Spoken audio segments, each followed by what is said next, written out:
It's an honor to be here. This is personal in so many ways, not just because of my own experience, but as I'm sitting here today listening to all of the words and comments shared, I'm thinking of the incredible people I've had the opportunity to serve alongside. For me, like so many Americans, it was the attack here on 9/11 that completely changed my life. It's what motivated my decision to enlist in the military, to defeat and destroy the evil that visited us that day. My first deployment was to Iraq in 2005. We were based in a camp about 40 miles north of Baghdad, and I served in a field medical unit.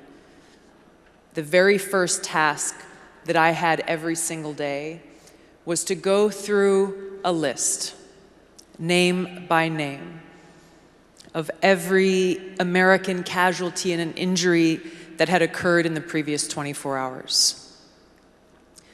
Behind every one of those names, I knew that there were moms and dads, husbands and wives, sons and daughters, brothers and sisters, loved ones at home, anxiously awaiting their return. So when we talk about service and sacrifice, we are talking about our men and women who wear the uniform. We are talking about their families.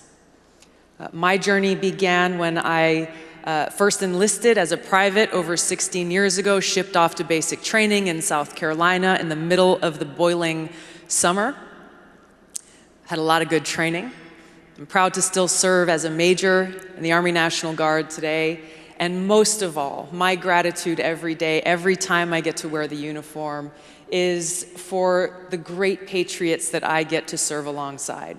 Those who truly, truly embody what it means to put service above self, who embody what it means to love your country so much that you are willing to sacrifice life and limb to protect the safety and security and freedom for all Americans.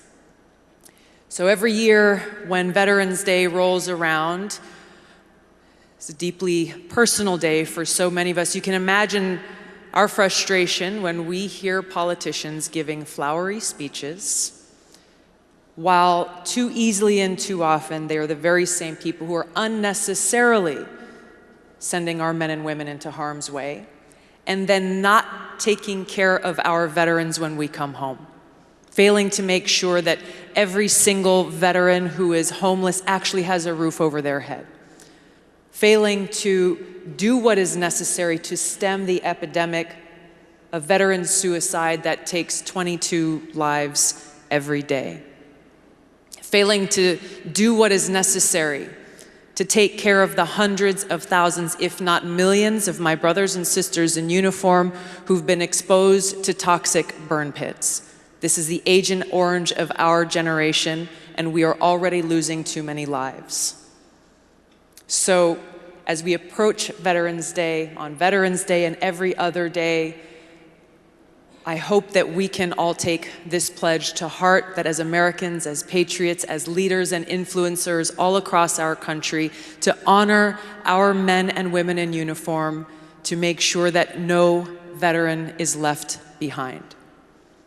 I personally draw inspiration and strength from the words of Abraham Lincoln, when he said, "With malice toward none, and charity for all, with firmness in the right, as God gives us to see the right, let us strive on to finish the work that we are in, to bind up the nation's wounds, to care for him who shall have borne the battle and for his widow and orphan, to do all which may achieve and cherish a just and lasting peace among ourselves and with all nations."